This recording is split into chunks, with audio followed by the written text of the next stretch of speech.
నమస్తే. 2026 మాస ఫలితాల్లో సెప్టెంబర్ మాసంలో మకర రాశి వారి ఫలితాలు ఏ రకంగా ఉన్నాయో తెలుసుకుందాం. మకర రాశి వారికి కొంత కుటుంబ విషయాలు కొద్దిగా వ్యతిరేకంగా ఉండే సిచ్యువేషన్స్ ఉన్నాయి. అనుకోని ఊహించని చిక్కులు సమస్యలు సెప్టెంబర్ 15 తర్వాత కొంచెం పెరిగే అవకాశం ఉంది. అయితే ఈ మాసం అంతా కూడా ఆరోగ్య విషయాల్లో అయితే అనుకూలంగా ఉంది. దీర్ఘకాలిక అనారోగ్య సమస్యలతో బాధపడుతున్న వాళ్ళకి కూడా కొంత ఉపశమనం లభించే అవకాశం అయితే కనిపిస్తుంది. ఇంకా బిజినెస్ ట్రాన్సాక్షన్స్ అన్నీ కూడా పాజిటివ్గా ఉన్నాయి. కొత్తగా బిజినెస్ స్టార్ట్ చేసుకోవాలనుకున్న వాళ్ళకి కూడా ఈ మాసం అనుకూలంగా ఉంది. కొంత ఇందాక చెప్పుకున్నట్టు భార్యాభర్తల మధ్య చిన్న చిన్న మనస్పర్ధలు చోటు చేసుకునే అవకాశం ఉంది.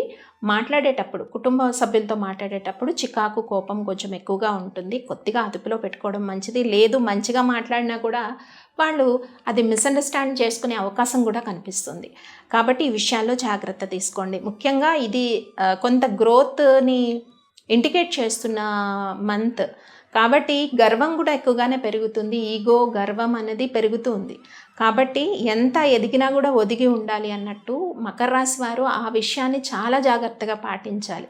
బికాజ్ సక్సెస్ వచ్చినప్పుడు ఒక ఫేజ్లో పాజిటివ్ ఫేజెస్ ఉన్నప్పుడు సక్సెస్ వస్తుంది. దాని తర్వాత ఫెయిల్యూర్స్ కూడా వస్తాయి.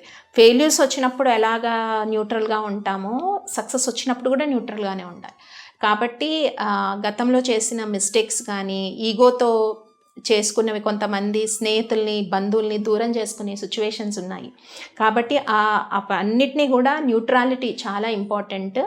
ఆ న్యూట్రాలిటీ మెయింటైన్ చేయటం వల్ల కొంతవరకు సక్సెస్ అన్నది ఇంకా ముందుకెళ్ళడానికి పాజిటివ్గా అది హెల్ప్ అయ్యే ఛాన్సెస్ ఉంటాయి. ఇంకా స్టూడెంట్స్ ఎవరైతే ఉన్నారో వాళ్ళకి కాన్సన్ట్రేషన్ చేసిన విధంగానే సక్సెస్ రావటానికైతే అవకాశాలు ఉన్నాయి. మీరు ఎంతైతే హార్డ్ వర్క్ చేస్తున్నారో దానికి సంబంధించిన సక్సెస్ కూడా ఉంటుంది. అలాగే ప్రేమ విషయాలు కూడా కొంత ఫలించే అవకాశం ఉంది. మ్యారేజ్ అలయన్స్ ఎవరైతే చూస్తున్నారో వాళ్ళకి కొంత ప్రోగ్రెసివ్గా ఉంది ఈ మంత్లో.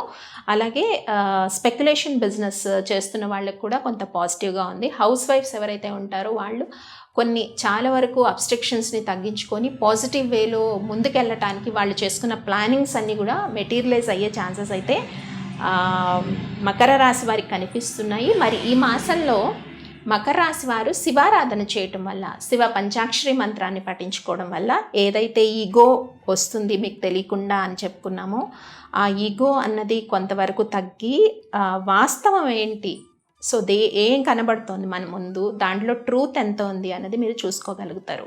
సో కాబట్టి ఆల్ ఫీల్డ్స్లో ఉన్న వాళ్ళకి ఇటు పొలిటికల్ కానీ మెడికల్ ఫీల్డ్ కానీ మార్కెటింగ్ ఫీల్డ్స్ కానీ స్మాల్ స్కేల్ ఇండస్ట్రీస్ రన్ చేసే వాళ్ళకి కానీ వీళ్ళందరికీ కూడా ఏవైతే ఈ పాయింట్స్ చెప్పానో ఎగ్జాక్ట్గా ఇవి మీరు ఇంప్లిమెంట్ చేయండి. మరి ఈ మాసంలో చేసుకోవాల్సిన పరిహారాల్లో శివారాధన, శివ పంచాక్షరి మంత్రం పఠించుకోవడం చాలా పీస్ అండ్ స్టెబిలిటీ అనేది తీసుకొస్తుంది. స్వస్తి.